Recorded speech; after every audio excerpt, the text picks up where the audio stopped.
Hey people, I'm Graham, and we're talking about individuality. Individuality is discovering who you're meant to be so you can make a difference. I know, I haven't had lunch yet and I'm already eating candy. I can make decisions like this. You can too, when you're older. Don't you just hate it when someone tells you to wait until you're older? I mean, it's not like you're a baby. You're not age 0. Of course not. And you know what? You use your head. You're no dud. Why should you have to wait until later for what you want now?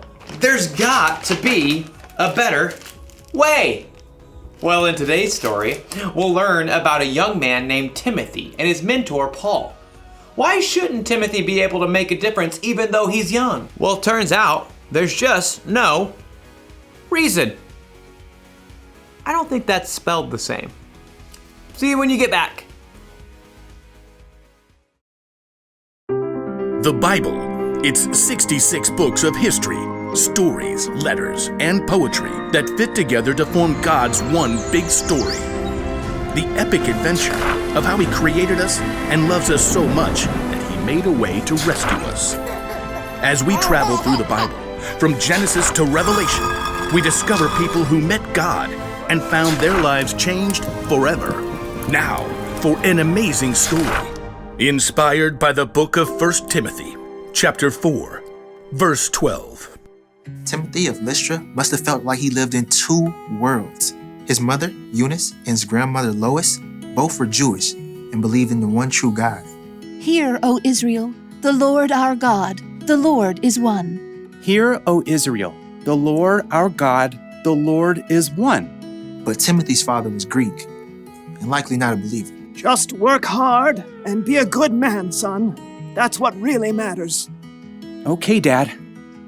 One day, two men arrived in Lystra. Timothy may have heard them speaking in the center of town. Jesus is the Christ, the Son of the living God. You can turn to Him now. One of the two men even healed a man who had never been able to walk. The crowd was amazed. The gods have come down to us in human form. Uproar engulfed the city. People even tried to offer sacrifices to the two men, Paul and Barnabas, as if they were gods. But in the middle of the chaos, a group of Jews from nearby towns where Paul and Barnabas had preached showed up and convinced everyone to attack the man with stone and stake. Though the Jews dragged Paul outside the city and left him for dead, Paul got right back up. Timothy really surely heard about it. The power of this Jesus is real. Paul left for Derbe the next day and returned again to Lystra. Timothy, his mother, and grandmother all listened to Paul's teaching, and all three became believers in Jesus. Paul continued on his journey, but left behind a small, thriving new church. We must pray each day. And teach each other. Timothy, in the meeting tomorrow, you should tell the story Paul shared. The one about how Jesus raised a dead man. Oh, but I don't really like to talk in front of people. I think you shall do very well. By the time Paul had returned several years later, Timothy had become a faithful disciple of Jesus. Everyone at the church spoke well of him. Timothy knows all the Hebrew scriptures. He is kind to everyone, not just those who are Jewish. And his father is a Greek man? Oh, yes. Paul was looking for someone to help encourage new churches, someone who knew God's words, someone who could speak to people from all different backgrounds. Timothy, I'd like you to travel with me and Silas and Luke. Me? Of course you. Oh, but there are others older than me with more experience. They're bold. They're better at speaking. You're the one God has chosen for this job. Wow. Well, okay. The elders of the church laid their hands on Timothy and prayed for him. God's Spirit provided Timothy with everything he would need for the work ahead. Amen. We leave tomorrow. Over the next years, Timothy traveled with Paul all around the land to help encourage believers and start new churches. While they spent time in Ephesus, Paul gave Timothy a special mission. I want you to go to the church in Corinth. on my own? You're like a son to me. I trust you completely. The church there needs to see an example of what it means to follow Christ. And, well, you're it. Timothy went to Corinth. Over the years, Timothy became Paul's right-hand man. Paul even put him in charge of the church in Ephesus. The leaders in Ephesus are so much older than I am. Will they even listen to me? Your age doesn't matter.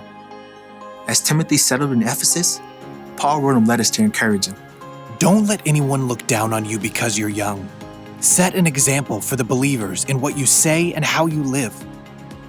Also, set an example in how you love and in what you believe. Show the believers how to be pure. Though Timothy met Paul when he was a very young man, he was able to play an important part in helping Paul build up the early church and sharing their incredible news of Jesus.